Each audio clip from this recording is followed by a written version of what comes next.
Welcome back to Come Back with a Warrant podcast. I'm Brandon Dinetz. And I'm Monica Ishak. Before we kickstart this week's episode, this is your reminder that this podcast is not legal advice. It's real, unfiltered, and for entertainment purposes only. If you need to speak with a lawyer, call one. Or better yet, call us.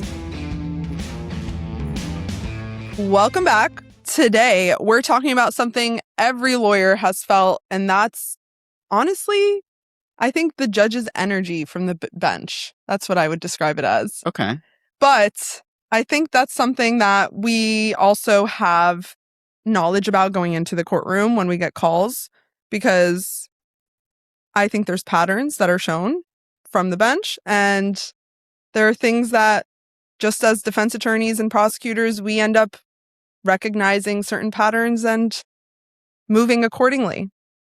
That's the nicest way to say it, I think. I mean, we're talking about implicit bias. We're talking about judges making up their minds before walking into a courtroom. Oh my God. I'm like trying to phrase it and all this. It's like the unwritten rules that shape the outcomes before things are actually announced. Unfair judges. I wouldn't say it's always unfair judges. I would say it's just know your judge. It's and huge. I think that makes a very such a big difference. Yeah, it really does. Because that dictates what and how you argue.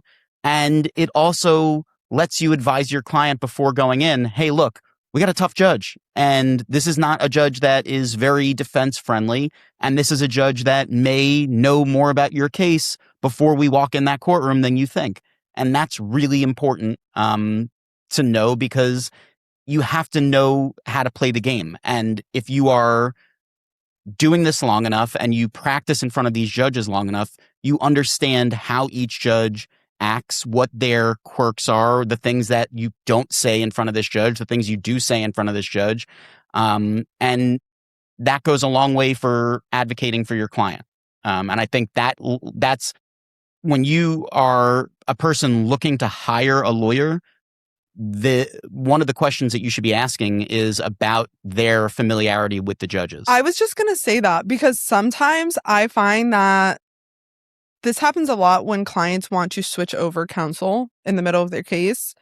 And in private practice, when they want to do that, oftentimes I notice they either hired someone who's not a frequent visitor to the criminal courtrooms, i.e. they're a civil litigator, and they say they mark it as a criminal defense attorney, and they really don't go. I don't see them in court. Like, you don't have to hire me, but hire someone who's in the industry. You know what I mean?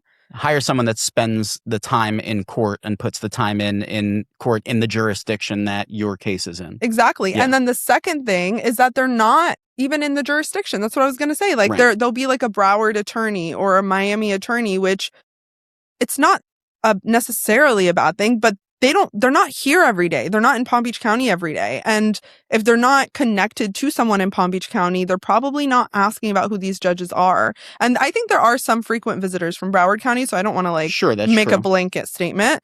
But it's just the fact of the matter is that the attorneys that are in that county are the ones that are showing up to those courtrooms often. And even more so if they have a background in public defense or at the prosecutor's office, because we have been practicing in front of these same judges for almost a decade. So we know, obviously there's turnover on the bench and there's new judges and all these things that happen over time that are out of our control. But despite those things, overall, those are the two biggest things, I think, like the qualifiers aside from being a good lawyer, that you should look for when you're wanting to know if this person has appeared in front of this judge. If you have those two things, I think most likely the answer is yes. And if they haven't, they can gather data to then do what they need to do in order to best support your defense.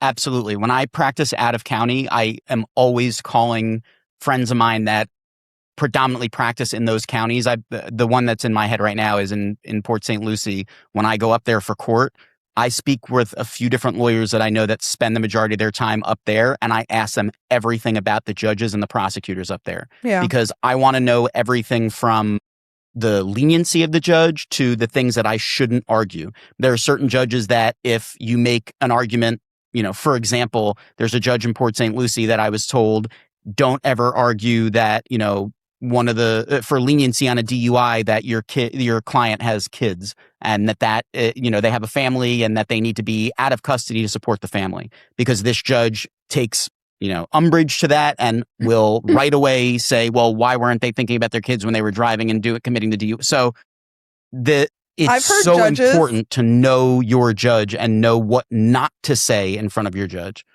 or if you're arguing, when to keep pushing an issue versus when to let off the gas. Exactly. That's huge. That's huge. Yeah, that's something you just learn, I think, from experience and just understanding when to shut up, because I think certain judges certain judges they won't be nice about it. They'll be like, wrap it up. Like, we're done here. Like, or you need to stop talking. Like, they will be straightforward. Right. Other judges will be nicer about it and say, you have like, let you keep talking. And then the judge is just oh my God, glazed over. The judge. Yeah. Oh my gosh. I hate that. I wish sometimes, because some attorneys don't have that skill where they know when to stop talking. So the judges will let them go on and on and on, or they'll let them have like 4 rebuttals and you're like, they already had like 3. And like, at this point, I'm just repeating myself and I don't want to repeat myself. Right.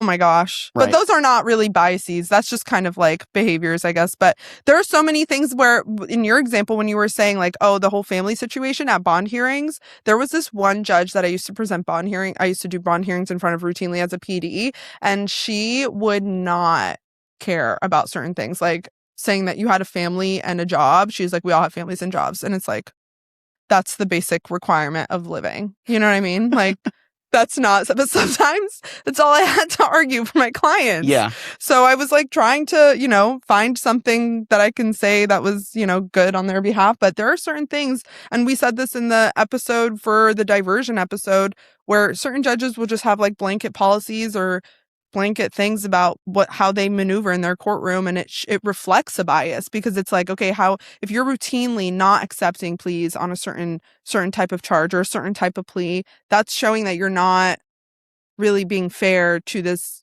individual case and person who's being tried here. So that makes sense. Yeah, so I think that's a big part of the conversation is, the judges aren't like, it's kind of uncomfortable, I think, calling judges out when you have to.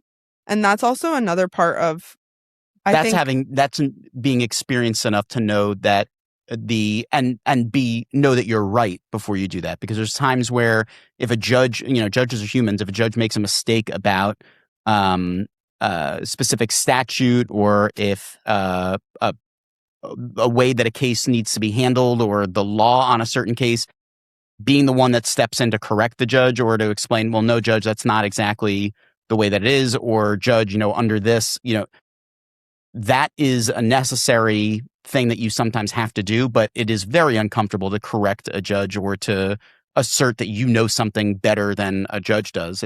That's an uncomfortable position. Yeah. Well, we weren't planning on talking about this, but I feel like it's relevant. So, like, recusing a judge, for instance, like, I feel like in those situations where you're like trying to present your case or an argument or your side of the argument, or maybe the judge is mistaken, I think those are easier to present, to say, well, it's, at least you can phrase it in saying like, it's my understanding, that this is the law and this is what I have to support it, if you don't mind taking a look at it and then making your decision. And, how could you say no to that at that point? But when it comes to like being unfair, saying statements that show that you are being unfair or biased towards your client or towards the defendant in the case, and I'm saying the defendant because I'm speaking from like the court's perspective, I think that the defense counsel oftentimes is the one that's filing a motion to recuse the judge because they say an improper and inappropriate comment in the case or about the case, and it reflects a bias. And obviously everybody is entitled to a fair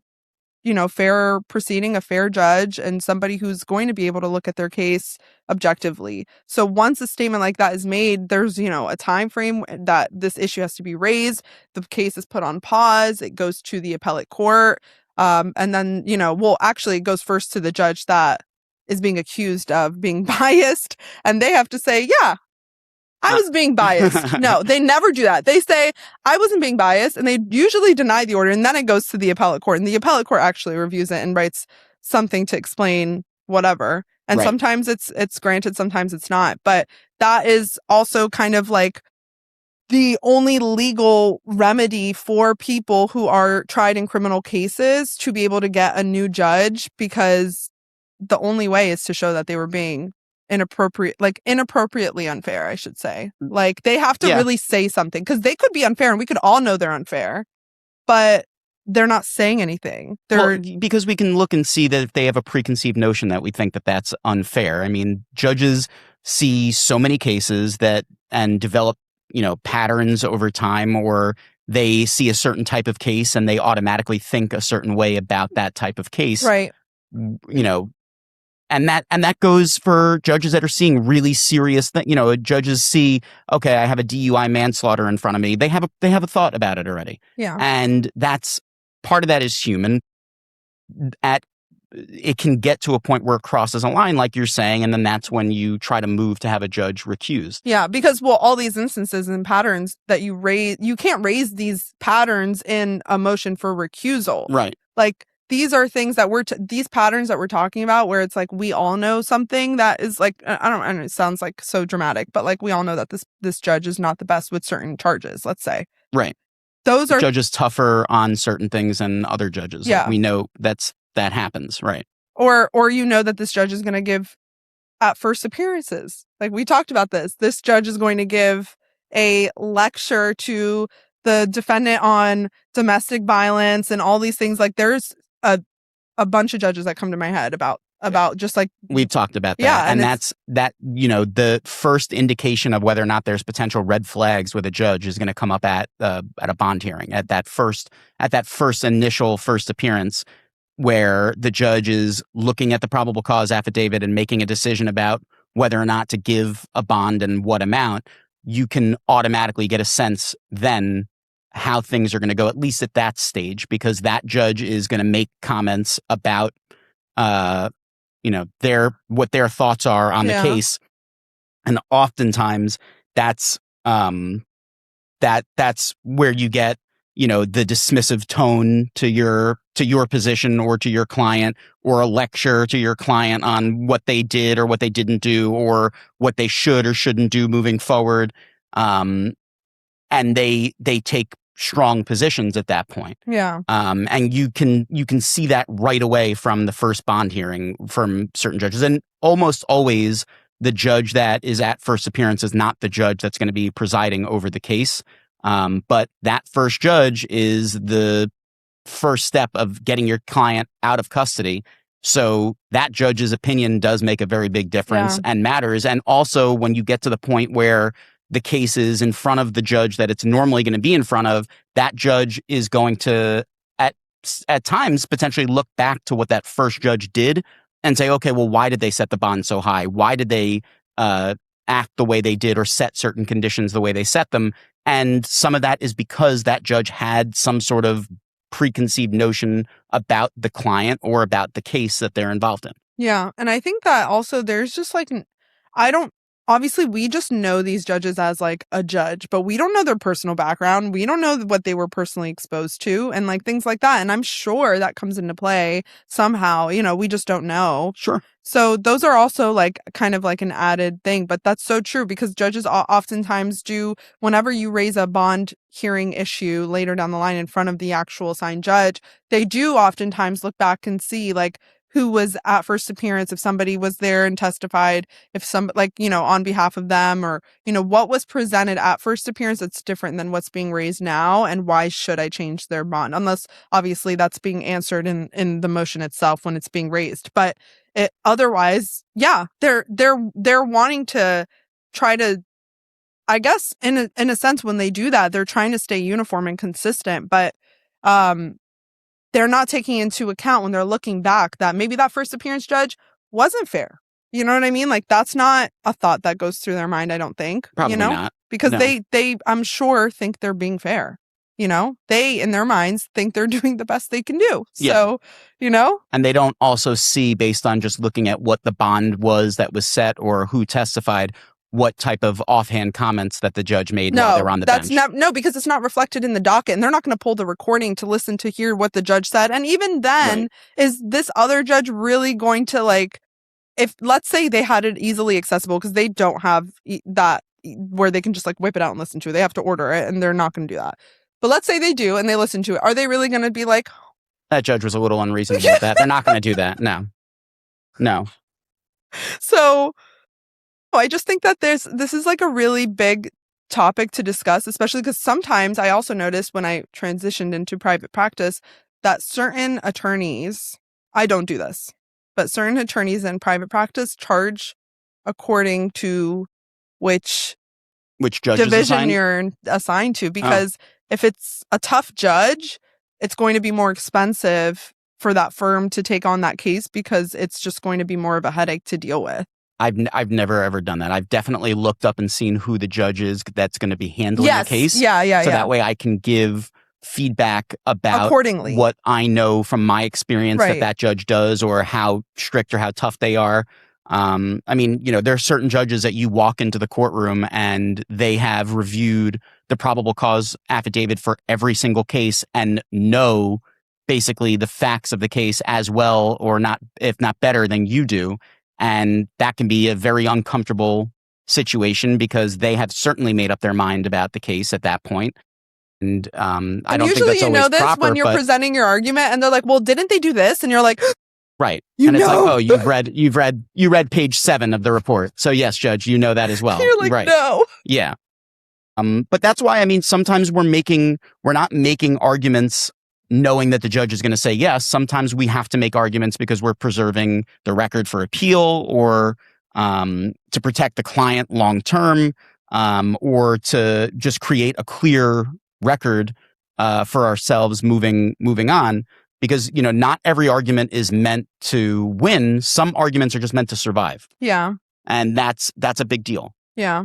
And I think that like this also, I mean, like despite all the things we're talking about, and like this is also what you were saying in terms of like judges see so much, like they see so much and they see other people's patterns. Like we're talking about judges' patterns, but they hundreds and thousands of cases a day, if not, more, Yeah. And so a lot of times, there are the same types of patterns for certain types of people. And I don't want to say obviously everybody who's accused of something is guilty of something, but there are, like, for instance, people who have drug problems. A lot of them get charged with like burglaries and stuff because they're trying to, whatever. They're steal to support the habit. Yeah, exactly. Their MO is really to do that. And so oftentimes you see a lot of the same types of scenarios. And because of that, and you see that as a public defender, a judge, and a state attorney, and private defense attorneys, because we're involved in it all the time. If you're not in the system, you don't necessarily have that outlook, or if you're not exposed to like the same situation over and over again, you're not going to have that outlook. But if you're in it, you see that this could be this type of situation. And I think judges don't come from a blank slate. They come from a perspective. Not only are we talking about like their personal biases and all these things that we just mentioned, but the fact that they do see these patterns of people and their behavior and their, MO in terms of like their, maybe they do have a habit and this is how they support it. And I think that shows a lot on, sometimes it helps in a sense because like if the judge recognizes that this person needs help, but oftentimes I see that it works against the client because they come from a perspective where, especially when it comes to like domestic violence or maybe like a dangerous crime, those are the ones where they're like really like, like pointing their finger from the bench and being like, you shouldn't have done that. And it's like, they were never convicted. Like, we're still like ongoing, like we still don't even get discovery. Like, what are you even talking about? Like, why is this happening? And that's where a lot of the experience of the lawyer comes in, because you need to know how to read the room. You need to know how to pick your arguments in front of a specific judge. And you need to be able to stand firm on the points that you need to make versus the ones that are maybe, maybe there's certain parts of your argument that are not so strong. You avoid making those in front of a judge that is really on their game, really knows the law, really knows the cases, and that's not something that's going to land with them or sit well. You make sure you're making the arguments that you absolutely have to make and that are the strongest points. And then you back away from the things that are not as important because you understand your audience. You understand how to read the room and understand that this argument may not work for this judge, or this judge really only cares about a few different points, and we're going to hit those few different points. And I think what that does is it, in addition to the patterns that judges see from the cases and from clients, they see patterns from the lawyers that are in front of them. They know the lawyers that are in front of them. That's so true. They may have a preconceived notion about the case, but then they see the lawyer that's in front of, that's representing that person, and they may have a high level of respect for that lawyer, know that that lawyer doesn't make, BS arguments, and knows that that lawyer is going to be prepared and is really going to be a strong advocate for their client. Or the flip side, they know that the person hired a schmuck, and this lawyer doesn't make good arguments, is going to basically waste the court's time with frivolous motions, and is not going to do anything to really better the situation that the judge may already have a preconceived idea about. The lawyer coming in can really affect that preconceived notion. And I think that judges they show that they see the pattern, because they'll make comments from the bench. Like there's two judges I could say right now that when they see me appear on Zoom or walk in the courtroom, they call my case immediately because they know I'm prepared. They know I will literally be ready to just discuss my case, because I actually don't walk in the courtroom until I'm ready. Right, fair enough. So and that just by them doing that, saying, Ms. Ishak, call up your case, I know that they watch how I move. Like they see that I'm prepared. They see that I come in and, I'm ready to handle my case, or once I'm on, I'm ready to handle cause some people aren't, which is fine. Nothing against that. But it's that is just a very small example of showing that they do study and see what we are doing just as much as we are of them, Right. And, I was going to say, there was this one judge that actually, this was when I first started practicing, that I learned how to do really good bond hearings, because it didn't matter. So at the public defender's office, sometimes with our clients, we would coordinate a bed for them to they would be homeless, or it's a domestic case. They can't go back home, so they need to stay with a third party. And we, as at the public defender's office, would have to coordinate that on their behalf, because they didn't have resources or support. So oftentimes when I would say something on the record, or when I say something now on the record, I don't normally need to, because of my license to practice law, I don't need to kind of prove certain things. Like if I tell the judge I coordinated a bed for my client, and if Your Honor orders that this person picks them up from the jail and takes them directly there, we won't have an issue with, this person being released out into the public and not having to make it to this bed. I am relaying this information to you so that way you can put it in the order. And I'm making my arguments, but that was never enough for her. She wanted support, she wanted evidentiary support through witnesses, through testimony, through paperwork, whatever it was. And it made me really good at bond hearings. So it prepared me for, when I went to go to more serious bond hearings for felonies and things like that, where, you do actually have to prove certain things. But, the reason I say that is because after a few failed bond hearings where I didn't present what I thought, that should be more than enough. I'm telling her, I would never lie. Right, and you're I an feel officer of the court. yeah, You're not lying. and I feel like she isn't really accusing me of lying. I think she just felt like maybe that she would feel most comfortable granting that, whatever it was. I don't care. But at the end of the day, because of that, I stopped doing that. And I knew that what she wanted, what she required as a judge in order to give me what I needed, and I moved accordingly. And I think that is so important, because that, just like you're saying, knowing when to shut up, knowing what arguments work in front of certain judges, knowing, how, how they feel about certain charges.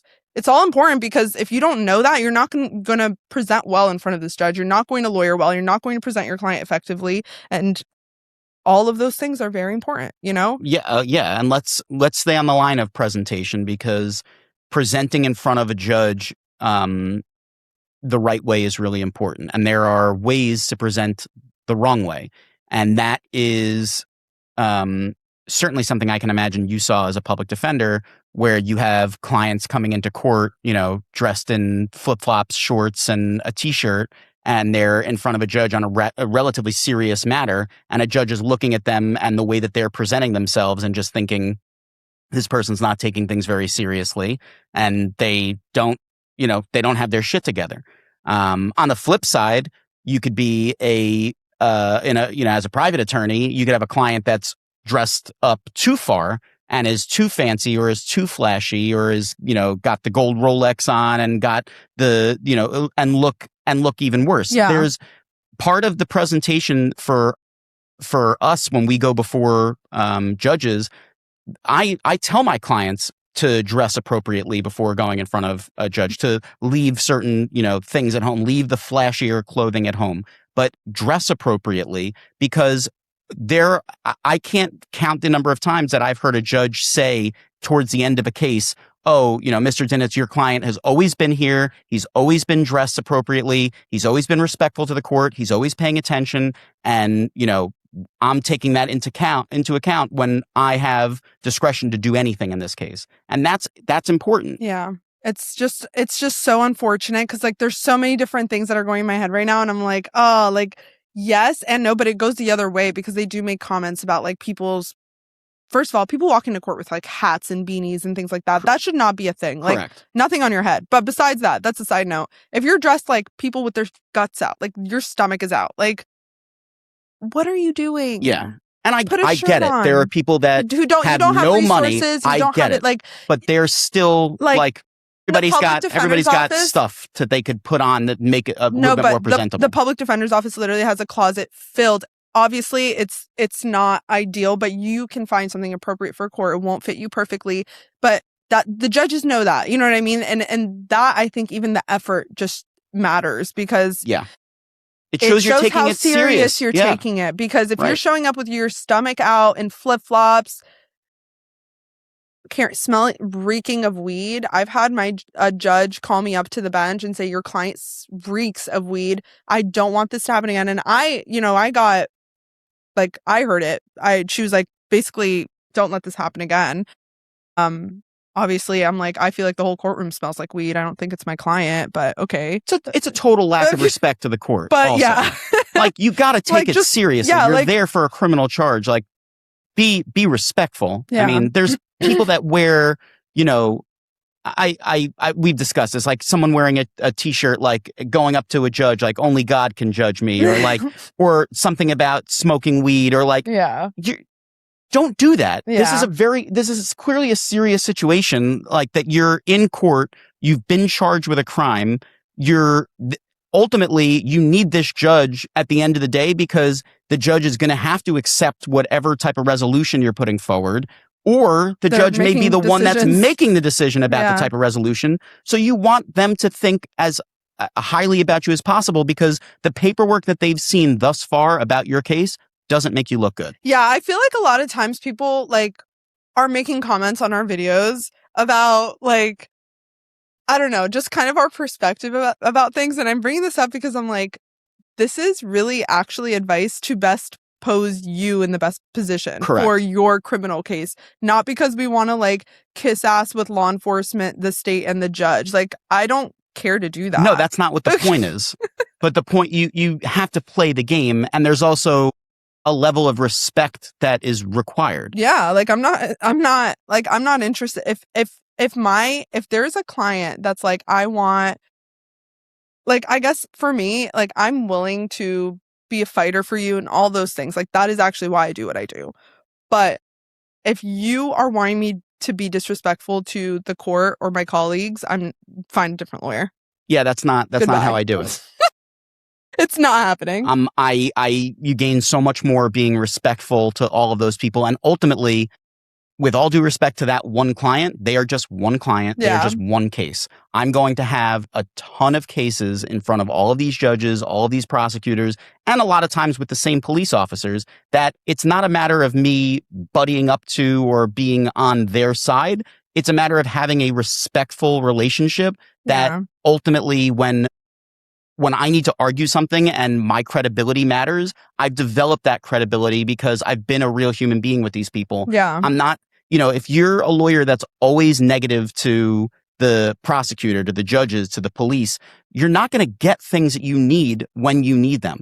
And there are times where you need to get your client a break, and they haven't done anything to warrant getting that break. Yeah. You need something. And sometimes that something is the goodwill that you've already built over the years of practice. So and that's true. so important. And it's not like you hit the nail on the head, because we do get the comments all the time on our social media accounts, or it's like, oh, you guys are kissing up to the cop, or you're saying that the cop did nothing wrong. And it's like, furthest from the truth. Like, if you've seen us in a deposition or you've seen us cross-examine an officer, it's furthest from the truth. But when it comes down to explaining to potential clients or the public out there, you can have a level of respect and you can get the things that you ultimately need if you do it the right way. Yeah. This is that right way. Yeah. That's how you do it. Yeah.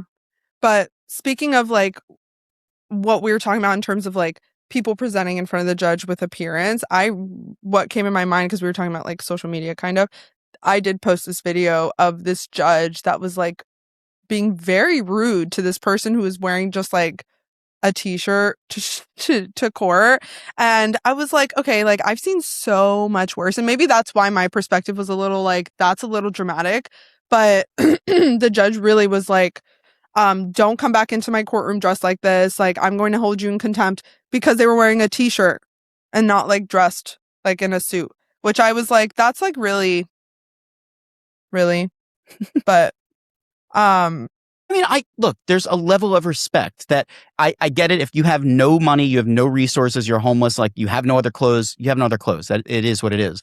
But if you are not in that position and you do have the ability to just dress appropriately, you don't need to be wearing a full suit and tie, but dress appropriately. Yeah. Like, it's not that hard to wear a pair of jeans and a button down to go to something. It's not that hard. Yeah. And like, or expensive to do that. Yeah. But people are just, I don't know. I think there are different levels of extremes. And I think certain judges have different, they tolerate certain things. Like, certain judges are also more impatient than others. Like, like, keep your argument short. Don't keep your argument short. Like, you can talk, whatever. So like, certain judges have certain tics, and you just knowing them about what those things are is what matters. And at the end of the day, either looking like you are not really interested in dressing appropriately for court, or you're overdressed, like you're too rich to be here, is also a problem. So Correct. Like, either extreme is goes the other way for sure. I always just tell my clients, like, dress like you're going to church. You know what I mean? Dress appropriately. Don't be flashy. And that's, you need all the help that you can get at that time, and you want to present in the best light possible to the person that could ultimately make the decision about whether or not you're spending time in prison or not. Exactly. So you want those people to see you in the best light, and that includes the prosecutors too. You want a prosecutor will remember that the client was always on time, always was dressed appropriately. Like, I remember those things from being a prosecutor. I remember when there was attorneys that presented their clients well, and then I remember when there were people that just presented terribly. And it's certain things you just remember, and it's like, this person doesn't care or take this seriously or have any respect for the court system. And whether or not you think you should be there, whether or not you think you were wrongfully arrested or that the charges are right or wrong, like, you need to respect the process. Yeah. And that respect is for the person in the robe. That respect is for the person at the other table. That's for everybody that's involved. The deputies that are in the court, the clerks that are in the court. Like, it's a matter of just having respect for the system. Yeah, I definitely agree with you. Yeah. And that is just a representation of it too. So yeah. So as much as judges may have, preconceived notions about people based on the way they look or based on the charges that they have, there are ways that you can make the situation better and mitigate the situation. And even when you have someone that's charged with something really serious, the fact that they're showing up on time, dressing appropriately, can make a difference ultimately with how their case is decided. Yeah, for sure. Yeah. And then the last thing I want to say is that I think sometimes clients get frustrated with their attorneys when they choose to remain silent at certain points in the proceedings or hearings, I should say. And like we said, I think it's a skill to learn, when to shut up. And so when you are quiet and your client chooses to start talking instead because they're like panicking and they're like, something needs to be said, which doesn't really happen to me in private practice, but it used to happen to me a lot when I was a public defender. Yeah, and I was like, because that's really comes down to your client doesn't trust you. That's what it comes down to. Like, they don't trust you. They don't trust you to do your job, to represent them. And, whatever. And usually when they pick you to be their lawyer, they're not doing that. So like at the public defender's office, that would happen to me all the time at the podium. And I would just be like, shut up. Yeah, stop talking. Or the judges will be like, do you want to instruct your client to stop talking? Yeah. Do you need a minute? Do you want me to recall your case? Do you want to go back and talk to your client for And you're like, a few yes, minutes? please. Shh. No, we're good. We can keep going, Judge. Yeah. But I'm very quick to throw my hand in front of the microphone. If I see my client like start to say something, I'll just put my hand right in front and just be like, if you need to say something, ask me. Yeah. Like step back. Yeah. We're not doing this in front of everybody. No, we're not friends with everybody here. That's one thing that it's kind of funny that you brought it up. Something that gets me and makes me super uncomfortable is whenever I'm at the podium and we're doing like a plea and my client tries to be like funny with the judge or tries to be like personable with the judge. It is the worst like feeling because you're just like, you're like, dude, stop. Like, stop. I had a client that was doing that to the point where the judge called me up and was like, is your client like sober? Like, is your client okay right now? And I'm like, yeah, judge, they're just really nervous. They're having like, a good time. They're just, they're freaked out. They're having fun. And the judge is like, okay. But like, yeah, that happened. That happened to me. I talked about that in another episode where I had a client when the judge didn't think they were sober. And like, I think it was a product of my client, just the way they were and them being super nervous that they're just like trying to be almost friendly to the judge. And the judge is like, we're not friends. We're not like friends here. I'm laying out the sentence that you're getting. Like, we're not buddies.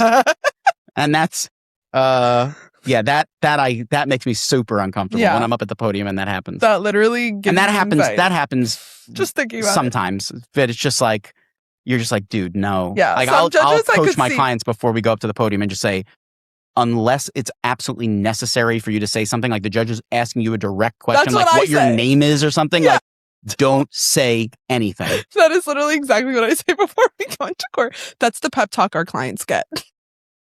Like a client will be like, oh, hey, how are you, judge? Like, oh, I'm doing okay. I could be better. And it's like, no, just shut the fuck up. No, I'm doing that. Yeah. Like, let me be the one that's like, having, like, happy to be here. You don't need to be happy to be here. Yeah, exactly.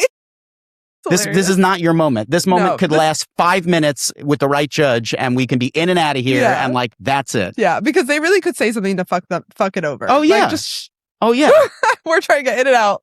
And if the judge is asking specific questions and they're not answering it like exactly the way that it's asked and the judge starts getting frustrated, like if a judge is asking, are you under the influence of drugs or alcohol? Have you taken any medication? And the person's like, I take medication. It's like, no. The question was, is it affecting your fucking judgment? Like, is it affecting your ability to answer questions? No, clearly not. Literally. Because I, as the lawyer, wouldn't bring you here and put you in front of the microphone if I thought you couldn't answer questions right now. Oh my gosh. So that's frustrating, but that's beside the point because we were talking about judges and their biases, not my biases.